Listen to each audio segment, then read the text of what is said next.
Buongiorno e benvenuti a questa edizione di Focus TG. Come avviene ogni sabato trascorreremo assieme un'ora con tutte le notizie, le ultime novità, i collegamenti dalle varie zone del Veneto ed è una giornata che è contraddistinta dal punto di vista politico dall'incontro della Lega che si sta tenendo proprio mentre andiamo in onda a Padova. Si tratta del terzo ed ultimo appuntamento propedeutico al Congresso Nazionale del Partito che si terrà dal 5 al 6 aprile a Firenze. In questo caso, lo vedete dalle immagini in questo momento dall'altra parte del teleschermo, si tratta di un incontro che si sta svolgendo a Padova. L'incontro è stato aperto dal segretario della Liga Veneta Alberto Stefani.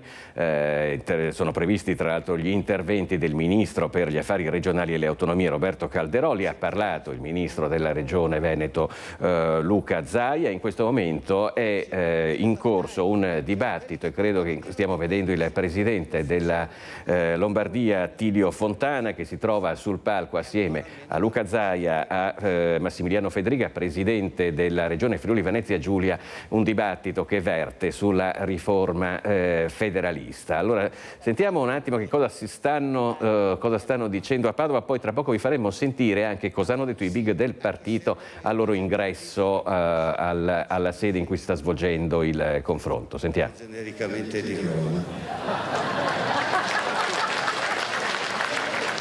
Presidente Fedriga, non mi dica queste cose lei. Ok? Oh, lui dice molto di peggio. Io sono andata a vedere il sito della sua regione, in cui ci sono due parole che sono belle messe in evidenza, che sono sviluppo e formazione. Io, visto che insomma un applauso io lo farei, visto considerato che abbiamo Gorizia, capitale della cultura, quindi io aggiungerei anche cultura. E anche questo sì. In questo momento la prima domanda che è stata fatta, Federica, riguarda il prestigioso riconoscimento che è arrivato alla città di Gorizia come capitale della cultura, però noi allora entriamo subito nel merito e andiamo a sentire che cosa ha dichiarato Matteo Salvini pochi minuti fa. L'intervista è stata raccolta per noi da Chiara Gaiani. Bello, c'è un bel clima. C'è un bel clima, si sta avvicinando tanta gente, al di là dei sondaggi che danno la Lega in crescita, però c'è voglia. In Veneto ormai siamo a 161 sindaci e più di 1000 amministratori locali, siamo prontissimi alle elezioni regionali, siano in autunno, siano in primavera. Luca Zaia è e sarà parte integrante della grande squadra della Lega, l'obiettivo è di essere il primo partito in Veneto, di continuare col buon governo. Per quello che riguarda il congresso, è un congresso di rilancio, di compattezza, di forza, perché è un momento delicato, complicato, occorre riflessione, occorre prudenza. Mentre a Bruxelles e a Parigi parlano a sproposito di armi, di missili, di bombe, di proiettili, di armi nucleari, il ruolo della Lega anche all'interno della coalizione di centrodestra è quello di collante, e quindi tenere insieme la squadra con dei no precisi, quindi no al piano von der Leyen, no ai soldati di Macron, no al piano di esercito europeo e di acquisto di proiettili. Se dobbiamo investire, investiamo in sanità, investiamo in scuola, investiamo in infrastrutture. Tornando su Vannacci, però il nome non piace a tanti della Lega. No, io penso che la Lega debba coinvolgere, allargare. Io sono qui da 35 anni, ma chi arriva domani mattina per me è il benvenuto se condivide le nostre battaglie. Roberto è una persona che ha preso 500.000 di voti e quindi poi la scelta la fanno i cittadini. Però non rischia poi di scollegarsi dal territorio che insomma Perché? è la perché Vannacci è un nome nazionale, non è un nome del territorio. Ma cosa vuol dire? Anche Salvini è lombardo e quindi non vengo in Veneto? No. Ha capito. No, queste sono cose giornalistiche, interessanti per voi. Per quello che riguarda la Lega il mio obiettivo è crescere, allargare, coinvolgere. Quindi questo è un dibattito che può affascinare qualche giornalista. Vi assicuro che il popolo della Lega è molto più inclusivo, curioso di quanto non lo faccia qualche redazione. I leghisti del Veneto, secondo lei, sono così inclusivi nell'accettare il nome di Vannacci? Ma contate i voti in Veneto. No, i leghisti del partito. E chi l'ha votato in Veneto? I leghisti l'hanno votato, non è che l'hanno votato i marziani o quelli dei 5 Stelle. Quindi capisco chi cerca continuamente la polemica anche dove non c'è. Non c'è polemica, non esiste. Siamo una squadra che cresce, fortunatamente. Sono altri che si stanno riducendo, noi stiamo crescendo. Roberto Vannacci sarà un valore aggiunto, con quale ruolo lo stabiliremo dopo il congresso. Per me se si vota domani siamo pronti a vincere domani. Quindi è fuori discussione che non ci sia un candidato leghista alle regionali, cioè voi non... Noi lo proponiamo, non imponiamo niente. Diciamo che la storia di buon governo della Lega in centinaia di comuni del Veneto, in Regione Veneto, mi porterà a suggerire agli alleati di non interrompere questa linea di buon governo. Squadra che vince non si cambia. Sì, ci parleremo ancora. Ha già mandato avanti un suo cavallo. Io ascolto tutti con interesse, e poi la storia di buon governo del Veneto è sotto gli occhi di tutti. Luca è e sarà una risorsa fondamentale per la Lega, per il Veneto, per l'Italia, e alle regionali sarà in partita. In quale veste lo vedremo aspettando anche la consulta, però sarà in partita, sarà in squadra con la Lega sicuramente. Sì, c'è, certo, non lo dico se non ci ho parlato. Allora, questo era il segretario nazionale della Lega, Matteo Salvini, all'inizio dell'incontro che si sta svolgendo in queste ore a Padova, dell'incontro del partito che, lo ricordiamo, è l'ultima tappa propedeutica al congresso nazionale che si svolgerà il 5 e il 6 aprile. Sentiamo anche che cosa ha detto il vice segretario nazionale della Lega, che è anche segretario della Liga Veneta, Alberto Stefani. Identità è rimarcare un principio cardine della nostra Costituzione, l'articolo 5, che ci dice che prima vengono le comunità locali e poi viene lo Stato, prima vengono le autonomie territoriali che la Repubblica deve riconoscere, non può far altro che riconoscere. Questa è la nostra base e questa deve essere la nostra identità. Significa recuperare quel principio di sussidiarietà verticale che ci dice che più ci si avvicina al territorio, migliori saranno le politiche attive che quel determinato decisore politico potrà offrire in quel territorio, perché conosce quel territorio, lo conosce, lo vive, riesce a interpretarne quello che è il futuro. Autonomia e identità significa opportunità, efficienza, trasparenza, produttività, stelle polari di questo movimento che non dobbiamo mai dimenticare. Noi siamo identitari e non dobbiamo avere la necessità di attaccare gli altri, non abbiamo la necessità di usare metodi non convenzionali che altri partiti hanno usato ai nostri danni e nei confronti del nostro leader. Noi non abbiamo bisogno di questo. Noi abbiamo semplicemente bisogno di ascoltare noi stessi, di ascoltare la nostra identità, di ascoltare quello che abbiamo dentro, perché siamo l'unico partito identitario esistente e dentro di noi troveremo le energie ancora una volta per vincere le sfide che abbiamo davanti. Identità significa resistere anche nei momenti di difficoltà, resistere nel peggiore degli inverni, ma poi recuperare le forze, ma poi combattere ancora e poi vincere ancora. Questo significa essere identitari. Essere della Lega significa accettare tutto questo e percorrere la strada più difficile. Essere della Lega significa preferire il difficile cammino di chi difende un'idea alla facile strada di chi si adegua sempre. Noi non dobbiamo adeguarci. La Lega non è nata per adeguarsi. La Lega non è nata per rispondere agli schemi degli altri. La Lega è nata per costruire nuovi schemi, per inventarne di nuovi, per rivoluzionarli. E allora, se la Lega è tutto questo... E allora questo era l'intervento in Fiera a Padova del vice segretario federale della Lega Alberto Stefani, nonché segretario della Liga Veneta. Chiudiamo questo primo giro di commenti con ciò che ha affermato all'ingresso in Fiera il presidente della regione Luca Zaia, che peraltro ha anche parlato dell'ipotesi Vannacci vice segretario. Per me Vannacci al momento attuale è una persona che non ha la tessera della Lega e quindi è di un altro partito o di un'altra fazione, e qui c'è una riunione di leghisti e quindi parliamo di Lega.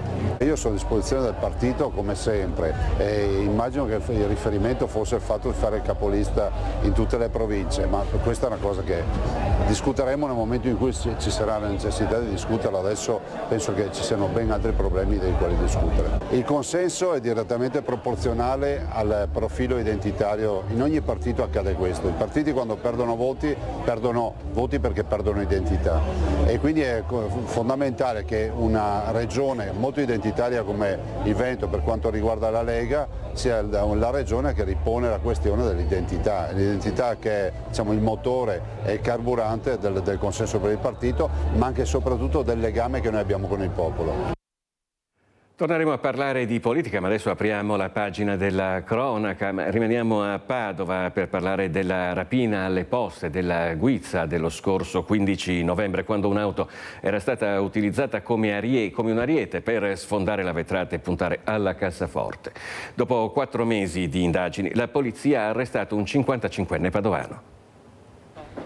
Non giovane, corporatura magra e alto 1,70 m, era abbastanza precisa la descrizione del rapinatore fornita dai dipendenti e dai clienti presenti nell'ufficio postale Padova 16 di Piazzale Cuoco alla Guizza lo scorso 15 novembre.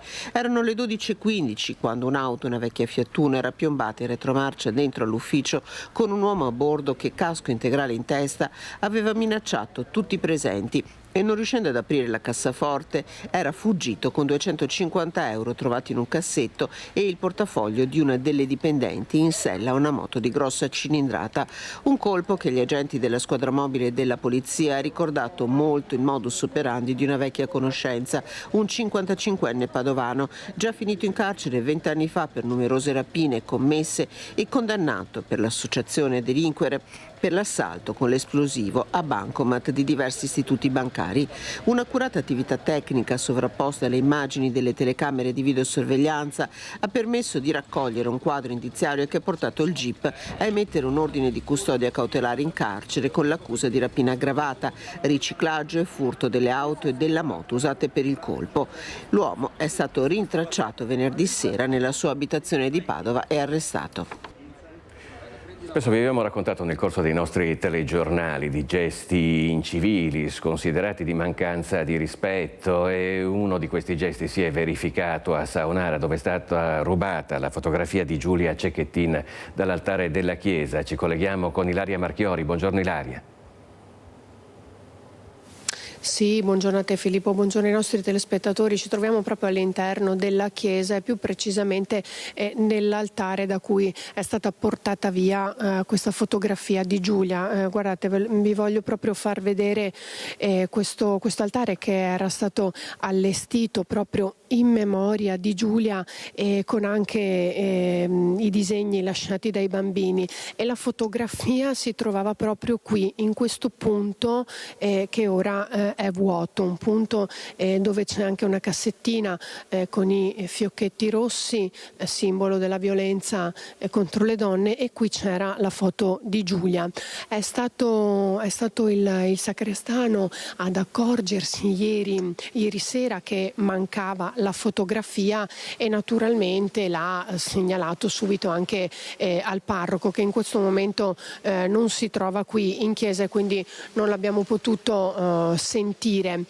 Dopodiché questa mattina il sacrestano ha incrociato proprio qui, poco distante dalla chiesa, lo zio di Giulia, Andrea Camerotto, raccontandogli quello che era successo, ovvero che questa fotografia è stata portata via, e quindi subito lo zio Andrea ha scritto un post su Facebook che vi voglio leggere nella pagina del gruppo 6 di Saonara Se. Qualcuno ha rubato o nascosto la foto di Giulia Cecchettin posta sull'altare in chiesa a Saonara. Ha scritto: ci sono le telecamere, niente di grave, ma il gesto infastidisce la comunità e la famiglia. Chiunque sia stato, ha concluso, è pregato di rimettere al suo posto e vergognarsi.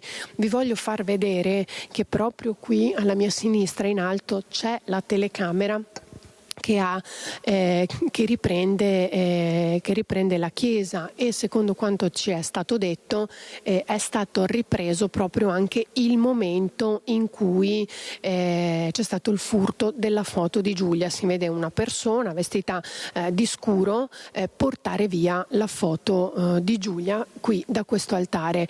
Naturalmente poi, dopo il post dello zio di Giulia, anche i carabinieri hanno insomma iniziato ad indagare e si spera che riescano ad arrivare quanto prima a capire chi è stato a rubare la foto di Giulia Cecchettin, che, lo ricordiamo, si trova qui da tantissimo tempo, proprio dai giorni in cui è stato celebrato il funerale di Giulia nella chiesa di Santa Giustina a Padova. Ora i carabinieri esamineranno queste immagini delle telecamere di videosorveglianza. L'appello è quello è a chi ha commesso questo gesto, commesso questo furto, non si capisce il motivo, di riportare la foto di Giulia qui al suo posto, nell'altare che è stato allestito proprio in sua memoria nella chiesa di Saonara. Qui da Saonara è tutto, io restituisco la linea allo studio. Grazie a Ilaria Marchiori, in collegamento in diretta da Saonara con la collaborazione tecnica di Simone Merro. Noi proseguiamo con la cronaca. 6 persone sono state denunciate a Thiene, affittavano in nero locali non a norma e senza le dovute comunicazioni di locazione. Operazione Ghost Guest, 6 denunce per omessa comunicazione alla questura delle persone ospitate, una segnalazione per locazione abusiva. Brillante operazione della Guardia di Finanza di Thiene e della Polizia Locale Nevi, che ha portato a individuare strutture affittate a cittadini stranieri completamente fuori norma. Scoperte camere e dormitorio ricavate in sottotetti non abitabili e in posti angusti, con i letti sistemati in sgabuzzini e sottoscala, in alcuni casi in condizioni igienico-sanitarie al limite del decoro, senza impianto di riscaldamento e acqua calda, con bagni assolutamente insufficienti e inadeguati per il numero di persone alloggiate.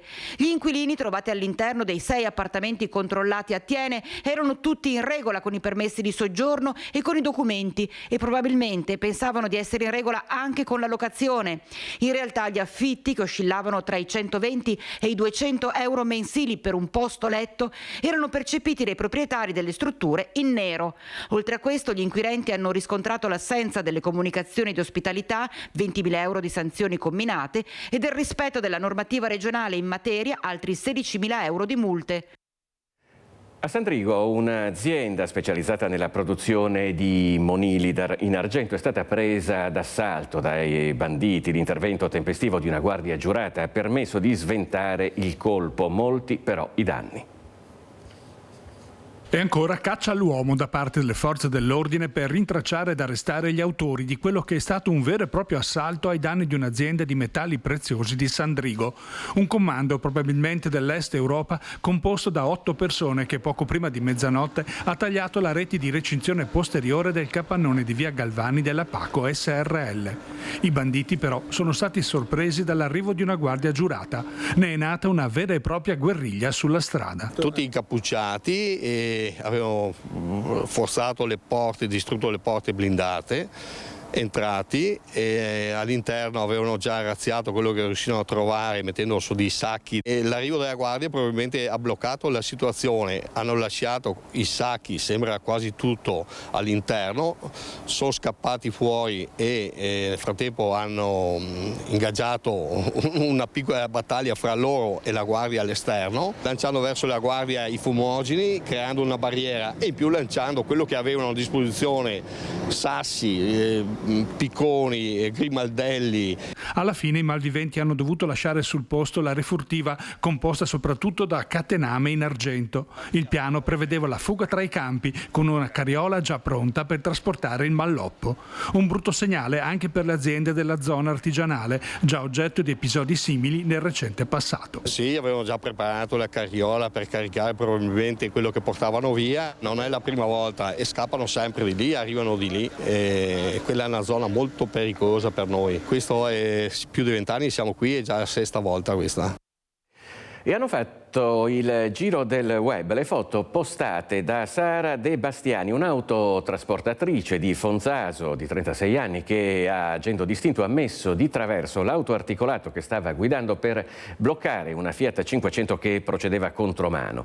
Il gesto della coraggiosa camionista ha evitato il peggio. È accaduto lungo la Valsugana, all'altezza dello svincolo Marter fra Borgo Valsugana e Levico Terme. La figlia dell'anziana che guidava la 500 ha telefonato alla camionista per ringraziarla. Fortuna che ogni tanto non ragiona ed è andata bene, ha scritto Sara De Bastiani su Facebook, stigmatizzando tra le righe ore e ore di corsi per gli autisti dei camion, quando ha puntualizzato quelli che ne hanno più bisogno sono gli automobilisti. Sara De Bastiani lavora per un'azienda bolzanina di Anterselva che si occupa di gestione forestale. E non hanno avuto esitazioni neanche due pescatori di Chioggia che sono intervenuti prontamente nel luogo di un incidente. Un'auto era uscita fuori di strada ed era finita nel canale Fossetta a Chioggia. Ascoltiamo il loro racconto in prima persona di quanto accaduto. Eravamo nel nostro magazzino e abbiamo sentito un boato che sembrava quasi un'esplosione con delle lamiere che si contorcevano. Ci siamo affacciati e abbiamo visto che sotto il ponte c'era all'inizio credevamo un'imbarcazione che avesse impattato contro il ponte, invece poi ci siamo accorti che era un'automobile con le ruote verso l'alto, praticamente era capotata su se stessa e ci siamo catapultati il più veloce possibile e nel giro di qualche secondo siamo riusciti ad avvicinarsi all'automobile buttandoci in acqua e abbiamo aperto lo sportello posteriore e c'era il signore che già arrancava per uscire, per cercare di uscire dall'automobile. Lo abbiamo estratto, era in stato confusionale, completamente in panico, vaneggiava, diceva che aveva preso il sonno e poi abbiamo chiesto se c'erano degli altri occupanti del veicolo, lui ci ha detto ci dovrebbe essere mia moglie, però non vedendola siamo andati nello sportello anteriore cercando di aprirlo ma non si apriva perché la macchina era cartocciata. Nel frattempo il mio collega qui mi ha detto no è qua, perché ha visto un braccio che sporgeva tra i due sedili anteriori. E così ci siamo catapultati dentro l'automobile e l'abbiamo estratta cercando di non recarle ulteriori danni pensando che avesse qualcosa di rotto, ecco. E perché si presentava con una maschera di sangue, sembrava molto più grave, diciamo.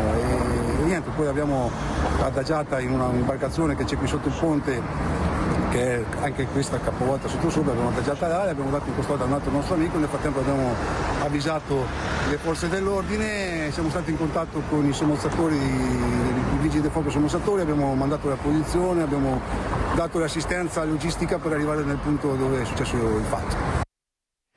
Bene, complimenti a questi due pescatori di Chioggia che sono intervenuti prontamente sul luogo di un incidente stradale. Noi rimaniamo in provincia di Venezia perché a Spinea sono state individuate tutte le 6 baby bull che erano state autrici di un violento pestaggio avvenuto il 15 di marzo. C'è stato già l'invito del primo cittadino di Spinea alle bulle e alla vittima a presentarsi in municipio assieme alle rispettive famiglie.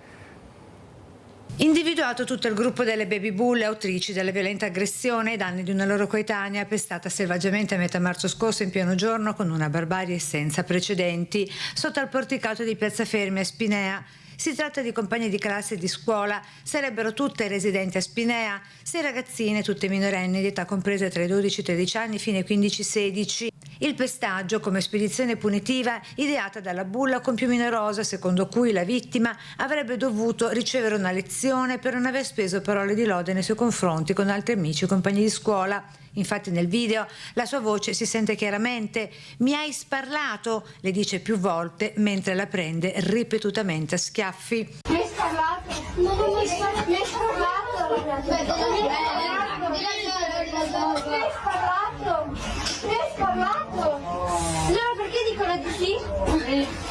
Tu mi conosci? Dagli inquirenti i carabinieri di Spinea bocche cucite sull'indagine, così pure dal primo cittadino che però si rivolge alla vittima del pestaggio. Alla ragazzina aggredita dico che si è comportata in maniera splendida, non ha reagito. Il video shock girato proprio da una delle aguzzine, il sindaco si rivolge anche a loro. Alle ragazzine invece che hanno commesso questa aggressione dico che con la violenza non si risolve niente. Dico che bisogna imparare a discutere, a rispettare gli altri e avere un comportamento corretto. Ci sono delle regole, la discussione può esserci, ma deve essere sempre nei limiti della correttezza e senza mai usare la violenza nei confronti di nessuno. Sindaco che si dice propenso ad accogliere le baby bull e la giovane vittima con le rispettive famiglie e municipio per un confronto, se possibile, di riappacificazione. Tutte queste anche ragazzine, anche quelle che hanno commesso il fatto, per diventare migliori, per migliorare, perché questo è il nostro obiettivo. Da istituzione e da adulti dobbiamo insegnare.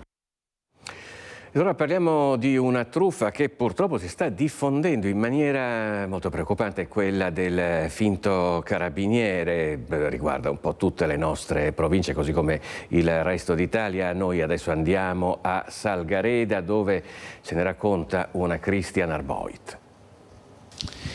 Siamo in una casa di Salgareda con la proprietaria, una signora di 78 anni che ha una storia da raccontarci. Parliamo di una truffa per certi versi evoluta, invasiva. Siamo ben oltre la truffa del finto carabiniere, ma vorrei fosse lei stessa a raccontarcela. Abbassiamo la telecamera. Useremo un nome di fantasia, la signora Maria. Signora Maria, grazie per essere qui con noi. Che cos'è successo lunedì pomeriggio alle 14 più o meno? Lei ha ricevuto una telefonata. Una telefonata dall'ospedale di Treviso che mia nuora stava per morire e che dovevo preparare 14.000 euro subito per salvarla, perché questo farmaco veniva dalla Svizzera.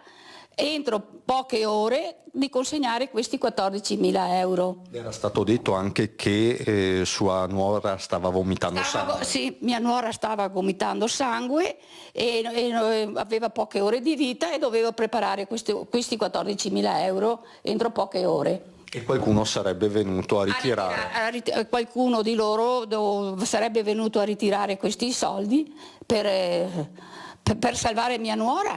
Nel frattempo io ho chiamato e ho detto a questo signore: se veramente mia nuora sta male mi passi mio figlio, no? Lui mi ha risposto: signora, suo figlio non lo posso passare perché sta facendo degli tamponi e non può muoversi. Allora io le ho detto: ma scusi, mi passi qualcuno, non so cosa mi devo dire. Signora, lui mi fa: non si agiti, io ho lasciato... No, io ho lasciato 20 pazienti per salvare sua nuora. Allora io ho pensato un po', ho detto: ma questa è una truffa. Gli ho detto proprio così: questa è una truffa.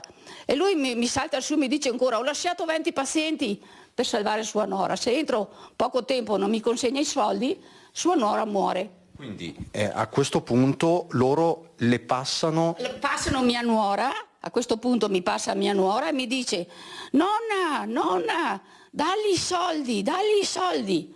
Io le ho detto: io non ho 14.000 euro. Se loro...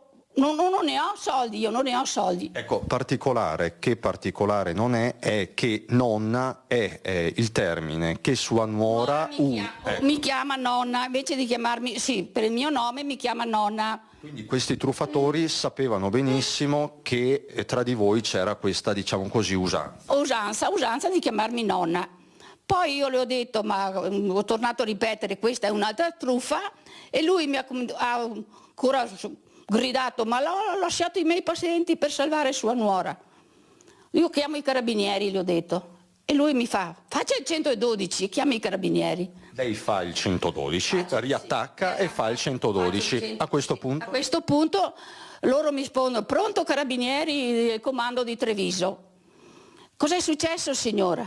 Allora, quando io sto per raccontarle, le ho detto: questa è la seconda truffa che mi fate, perché voi non siete del comando di Ponte di Piave. Perché la voce era la stessa. La voce era la stessa e mi ha detto: consegni subito quello che ha, 1.000 euro e un po' di oro, quello che ha, che veniamo a ritirarli entro 20 minuti e facciamo il verbale. Quindi lei capisce tutto, sì. Li sgama, utilizziamo questo termine. Cosa fa quando capisce che in qualche modo era accerchiata? Quindi non solo il finto dottore del Cafoncello, ma anche il finto carabiniere. Lei che cosa fa? Chiamo mio figlio, chiamo uno dei miei figli e loro mi dicono: mamma, cos'è successo? E io le racconto e loro dicono: stai calma mamma, stai calma, che adesso ti mando qualcuno. E ha mandato altri 2 miei nipoti che abitano qua vicino.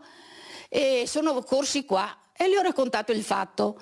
Loro mi hanno detto: zia, potevi farli venire a ritirare quello che ti hanno chiesto, che noi eravamo qua, ma io non sapevo che i miei nipoti arrivavano. Certo, sono stati minuti molto concitati, quindi non c'era chiaramente quella lucidità per arrivare a tanto, però lei ha avuto la lucidità di sventare una truffa in piena regola. Ho detto un'altra volta: questa è la seconda truffa che voi volete fare a me. E hanno attaccato il telefono e basta, non hanno più finito, ma basta. Ecco, quindi voi avete denunciato il tutto ai carabinieri, a quelli veri chiaramente. Si sente di lanciare un appello a chi ci sta seguendo e ascoltando, signora Maria? Non so neanche io cosa dirle, di stare molta attenzione, di non aprire niente, di non aprire mai le porte a nessuno, a parte che io non apro le porte a nessuno. E quando che vedono delle telefonate che sanno che sono delle truffe, basta, perché ti dicono: tuo figlio sta male, tua nuora sta male, ha avuto un incidente, prepara i soldi. Questi sono tutte truffe, perché la gente non ha più voglia di lavorare. Questo è uno dei temi. Tra l'altro, ultimissima battuta, lei mi diceva che alla fine di quella telefonata concitata è stata anche minacciata da questo soggetto. Sì, sono stata minacciata da loro perché non ho consegnato il denaro e l'oro, e mi hanno detto che a casa mia verranno i ladri, verrà rubato in casa, che io non posso più muovermi perché sono controllata. Lei ha paura adesso? Beh, un po' sì, perché specialmente alla sera, perché adesso, a parte che adesso fa anche, comincia l'ora solare e si va avanti un po' più col chiaro, però alla sera c'è sempre un po' di paura, perché a una certa età, sì, a certa età, io mi sento ancora piena di vita, però se ti capitano quelle cose là, per il momento comunque avevo preso paura subito, quando che mi ha detto che mia nuora stava per morire, ho detto: ma se era là ieri, abbiamo pranzato insieme, mio figlio mi avrebbe detto: mamma, guarda che tua nuora è in ospedale. Tutta una finta, tutta per imbrogliare. Quindi prestare sempre la massima attenzione. Grazie signora Maria. Grazie a voi, grazie. Grazie a Cristian Arboit, è davvero sconcertante questo è il racconto di questa signora, e quindi prestare la massima attenzione rimane comunque la parola d'ordine che ci impegna un po' tutti. Noi ci fermiamo per un istante e ci rivediamo tra poco.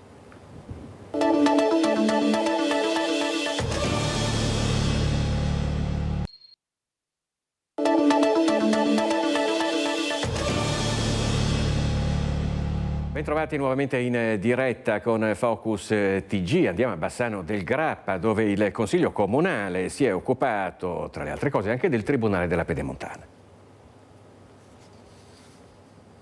Alba, Lucera, Rossano Calabro e Bassano del Grappa sono le 4 sedi di tribunali che sarebbero già negli atti che il governo dovrebbe approvare a breve. Il 10 aprile i sindaci del territorio della Pedemontana prenderanno una posizione pubblica e collettiva con una conferenza stampa, e per sostenere la rinascita del tribunale in via Marinali partirà un viaggio ufficiale a Roma con rappresentanti istituzionali e politici. L'obiettivo è incontrare direttamente il ministro della Giustizia Carlo Nordio. L'ordine del giorno discusso e votato dal Consiglio Comunale di Bassano su testi proposti da maggioranza e opposizione ha trovato l'appoggio trasversale e unanime di tutta l'Aula.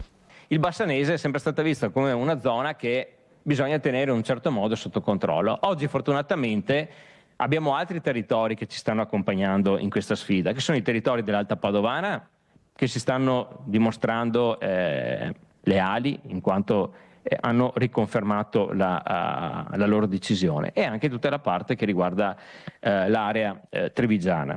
Cercare di far sì che siano date comunque in un tempo ragionevole delle risposte, che siano delle risposte un po' più concrete, nel senso, a questo punto servono gli atti per superare un po' quelle che sono le dichiarazioni che poi sui giornali tutti noi leggiamo, ma che alla fine fino ad oggi per troppi anni hanno lasciato il tempo che hanno trovato. Non saremo un tribunalino, siamo un tribunale molto forte, molto più grande di tanti altri tribunali che esistono oggi in Italia e anche nel Veneto.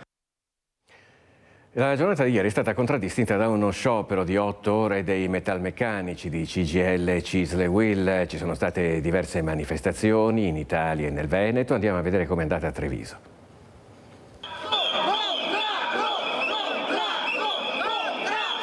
Oltre 1 migliaio di lavoratori e lavoratrici del settore metalmeccanico della Marca in strada per la manifestazione partita da via Roma è arrivata fino in piazza Borsa. Alta l'adesione allo sciopero nei siti produttivi della provincia, con una media tra l'80 e il 90%, con punte anche del 100% come alla Berco. E sono stati proprio i rappresentanti dell'azienda di Castelfranco ad aprire il corteo insieme ai colleghi della Breton, lavoratori che chiedono certezze per il futuro. Abbiamo un incontro prossimamente nel quale è ancora aperta la discussione a riguardo gli incentivi e possibili esuberi, come si può ricollocare anche eventualmente le persone che sono nel sito di Vedelago. Preoccupati sia per il lavoro in fabbrica, noi non sappiamo qual è il nostro futuro a questo momento. Fine aprile scade la cassa integrazione e non ci sono novità. Contratto, urlano i manifestanti, quello del rinnovo contrattuale, infatti il motivo che ha portato in piazza i sindacati, tema che in Italia interessa 1,5 milioni di lavoratori, 40.000 nella sola provincia di Treviso. Questo è il terzo sciopero che facciamo da 8 ore, siamo di fronte al fatto che la trattativa per il rinnovo del contratto, che è scaduto a giugno 2024, non è ancora iniziata. Abbiamo Federmeccanica che sostanzialmente congela il tavolo di trattativa, rilancia con una contropiattaforma sua e sostanzialmente non vuole aprire nessuna discussione con la piattaforma votata dai lavoratori e dalle lavoratrici. Un settore, quello metalmeccanico, tra luce e ombre, che paga l'attuale congiuntura economica ma ancora con grandi potenzialità, da qui la necessità di ridare ai lavoratori la sicurezza dell'impiego. In questa provincia l'uso della somministrazione, l'uso dei contratti a termine è praticamente scappato di mano, c'è un utilizzo al di fuori di quello che possono essere le normali condizioni in termini di incremento della produzione. Al centro della trattativa per il rinnovo del contratto il ripristino dell'adeguamento salariale e la settimana corta. Dobbiamo smollare una Federmeccanica che è ancora dentro un freezer e pensiamo che questo tipo di iniziative li convincano che c'è la voglia di fare un lavoro insieme, però ci devono convocare, dobbiamo avere un tavolo di trattativa perché ad oggi non c'è neppure quello, quindi siamo ancora in alto mare. Ed ora parliamo di delle nuove regole sulla cittadinanza. Si trasmette solo entro 2 generazioni e verrà tolta a chi non vota alle elezioni almeno una volta ogni 25 anni. Una misura per prevenire le frodi. Se ne parla soprattutto nei piccoli comuni che sono sommersi dalle richieste. Per noi a Cessalto c'è Cristian Arboit. Buongiorno Filippo, anche da parte di Alberto Pivetta, a te e a tutti i telespettatori di Rete Veneta. Ci troviamo all'interno del municipio di Cessalto con il sindaco Emanuele Crosato, che saluto e ringrazio. Ci troviamo qui all'indomani della decisione dell'esecutivo di imprimere una stretta sulle cittadinanze e soprattutto sulle cittadinanze facili agli oriundi. Il problema in Veneto ha un peso specifico. Tra i primi sindaci a sollevare il caso non solo il sindaco di Cessalto ma anche per esempio il sindaco di Val di Zoldo Camillo De Pellegrin, municipi subissati di richieste da parte di oriundi anche di quinta, sesta generazione. Partiamo proprio da qui, poi vi darò anche degli sviluppi, degli aggiornamenti, perché si sta aprendo un fronte politico. Però, sindaco Crosato, lei che cosa ne pensa di questa stretta del governo? Era necessaria?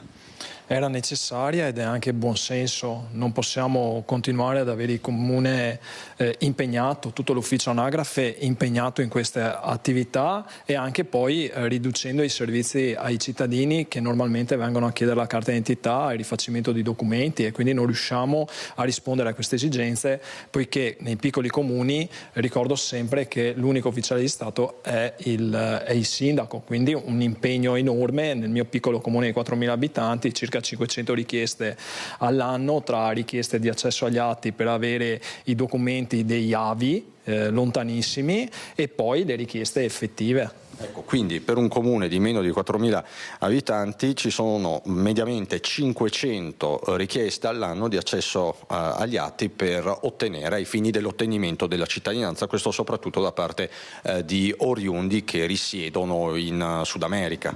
Sì, alle quali tante volte rispondiamo che non abbiamo più il riferimento di quell'avo, o comunque non è mai stato qui in Italia, quindi tante volte anche delle informazioni sbagliate. Poi abbiamo il grosso impegno anche perché dobbiamo dare delle interpretazioni a dei atti che sono degli altri paesi, e dobbiamo stare attenti anche che questi atti siano effettivi, che siano naturali, che non ci siano delle differenze oppure delle manomissioni a questi documenti, e dobbiamo attestarlo noi. Quindi... Perché anche questo è un tema, ci sono state indagini anche da parte della Procura sulla veridicità di determinate richieste. In alcuni paesi c'è quasi un mercato parallelo, quindi studi di consulenza e quant'altro, che favoriscono questo genere di cittadinanza, o comunque le procedure per l'ottenimento delle cittadinanze. Alberto Pivetta sta inquadrando un foglio, le parti appunto diciamo così private sono state chiaramente coperte. Sindaco, ci vuole raccontare cosa c'è in quel documento, che storia c'è in quel documento? Sì, c'è il riconoscimento della cittadinanza attraverso una sentenza di un tribunale, e a una giovane donna di circa 20 anni, della quale praticamente l'avo che è partito è alla 5ª generazione, nel 1860. Il signore curiosamente aveva anche il mio stesso cognome, e io effettivamente questa signora non ho mai avuto nessun rapporto, eppure che il comune è piccolo e sarebbe anche una cosa naturale avere un riferimento. Invece... Ecco, qui tra l'altro leggo: i ricorrenti sono discendenti diretti di, si fa nome e cognome, nato nel 1867, quindi parliamo di 150 anni fa sostanzialmente.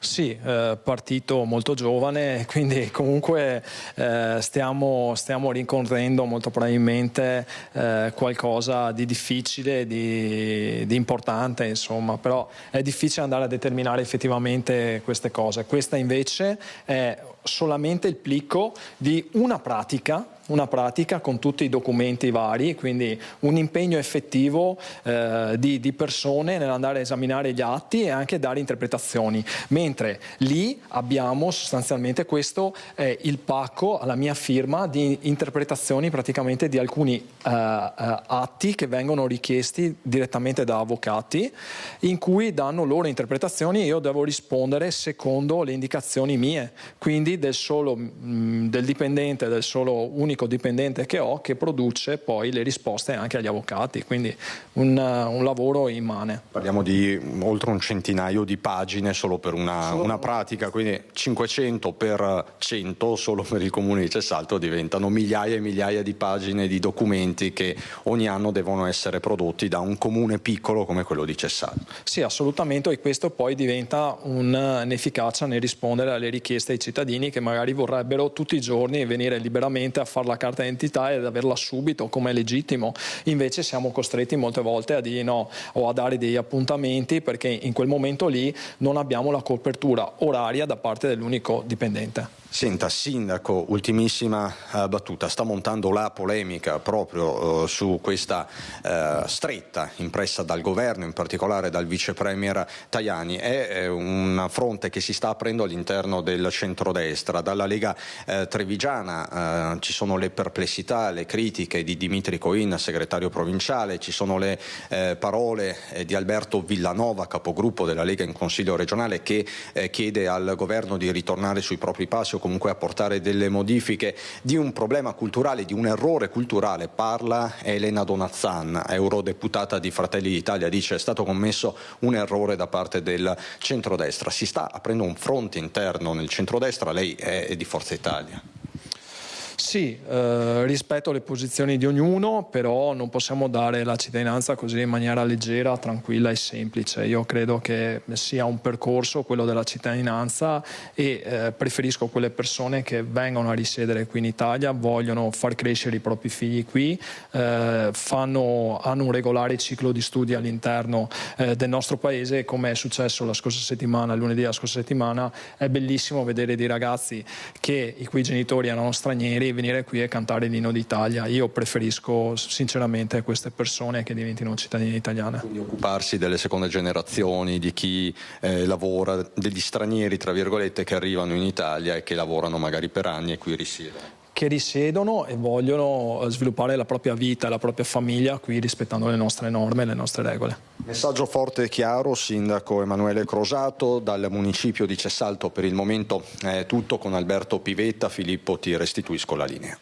Grazie Cristian Arboit. Noi voltiamo pagina e parliamo di un argomento che sta molto dibattendo, giustamente, quello del cosiddetto kit di sopravvivenza che è stato lanciato dall'Unione Europea con una serie di oggetti che dovrebbero garantire l'autonomia e la sopravvivenza per almeno 72 ore. Noi siamo andati ad ascoltare le opinioni su questo tema dei cittadini di Bassano del Grappa. Hajjal Habib, welcome to What's in My Bag Survival Edition. First up, my glasses, super important. Così Hajjal Habib, commissaria europea per la gestione delle crisi, propone di preparare un kit per sopravvivere 72 ore, cominciando dagli occhiali, ma poi mettendoci anche dell'acqua, i medicinali, un coltellino svizzero, un caricabatterie e degli accendini. Una proposta che a quanto pare è ancora a questo stadio, forse una provocazione. Sentiamo alcuni cittadini intercettati oggi sul ponte di Bassano. Cosa ne pensano? Per me non serve un kit di sopravvivenza, non serve perché se decidono di fare una guerra, quelle atomiche, non serve. Non serve. Se capitasse, non so, un terremoto, qualsiasi altra emergenza? Beh, quello forse andrebbe bene, quel kit di sopravvivenza, forse sì. Dentro c'è un coltellino svizzero, dell'acqua, le batterie, una pila, in caso di emergenze. E cosa devo fare? Devo comprarlo? No, stupidato. Bene, e cosa facciamo? Ci difendiamo mangiando col coltellino? Cosa facciamo di questo kit? L'Unione dice in caso di emergenze, quindi non specifica necessariamente belliche. Ma ha specificato che tutti noi cittadini dobbiamo europei averlo? È un'idea. Ah, è un'idea. Vabbè, io il coltellino ce l'ho già, la pila anche, sono quasi a posto. Niente di particolare, sarà una buttata che ha fatto. Lei pensa sia necessario in caso di emergenze anche non necessariamente belliche? Direi proprio di no. Spero proprio che non ci sia la guerra. Sì, guardi, le trovo un po' una stupidaggine perché cosa facciamo con sto kit? Non so nemmeno in che cosa consista. Un coltellino svizzero, dell'acqua, delle batterie, una pila per sopravvivere 3 giorni. E poi cosa facciamo dopo i 3 giorni? Ci facciamo una bomba atomica, non lo so io, cosa ci buttano? I have to say it's horrible to propose something in general. Perché va in montagna è basilare, non c'è bisogno di obbligarlo. Il buon senso, la legge mi sembra un po' troppo obbligatoria. Il buon senso. Io ho un'esperienza, praticamente vengo dall'Abruzzo, dall'Aquila, del terremoto del 2009. Allora noi siamo abituati adesso a mettere delle borse, delle buste vicino alla porta perché in caso di emergenza noi usciamo con qualcosa che ci possa coprire, perché a noi è successo di notte, quindi serve qualcosa che ci possa coprire sicuramente. È chiaro che anche è vero che la protezione civile, tutto quello che succede dove il giorno dopo già si hanno gli aiuti sul posto, quindi avere un kit d'emergenza con medicinali, non so, forse per quelle persone che hanno problemi, non lo so, faccio un esempio, diabete eccetera, che hanno bisogno di questo tipo di medicinale, potrebbe essere una cosa buona, altrimenti non vedo proprio l'utilità vera e propria. E queste erano le opinioni dei bassanesi su questa proposta del kit di sopravvivenza. Noi ci fermiamo per un istante e ci rivediamo tra pochissimo.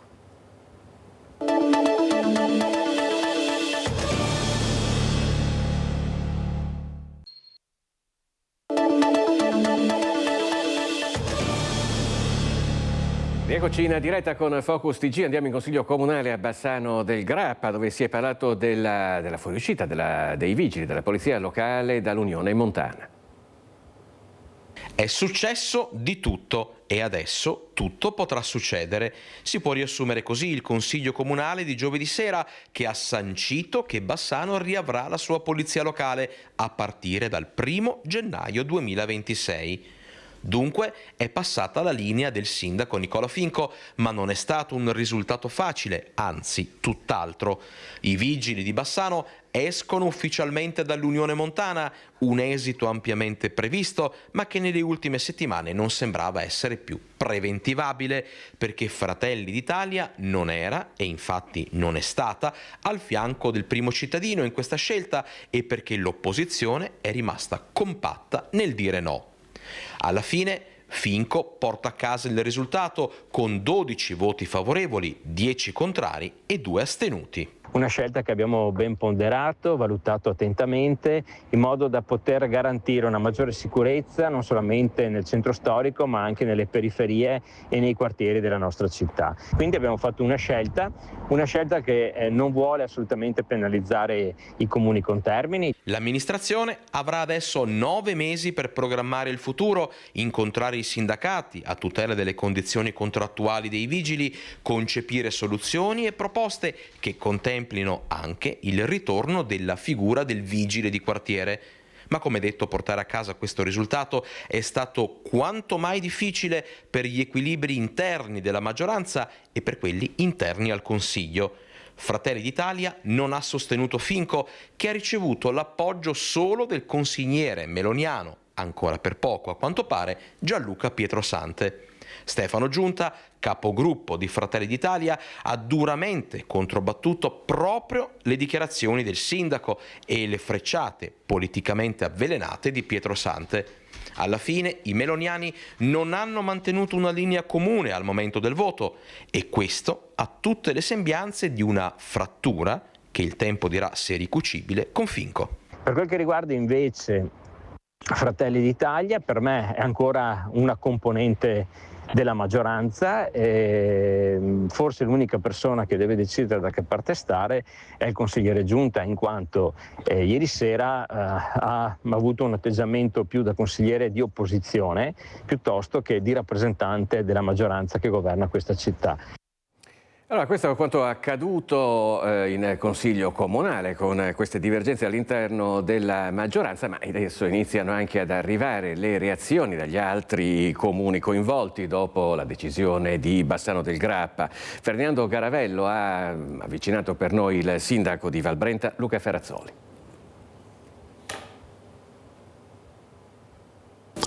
Dopo un lungo percorso amministrativo e politico, Bassano del Grappa ha deciso, si terrà in casa letteralmente la polizia locale che invece fa ancora capo all'Unione, ma non farà più capo all'Unione Montana, e i sindaci, gli altri sindaci dell'Unione rischiano di trovarsi letteralmente col cerino in mano. Sono stati mesi di fortissime polemiche, fortissime tensioni. Il Consiglio Comunale ha votato la scelta di Nicola Finco e noi abbiamo il sindaco di Valbrenta, Luca Ferrazzoli, a cui chiediamo cosa succede adesso.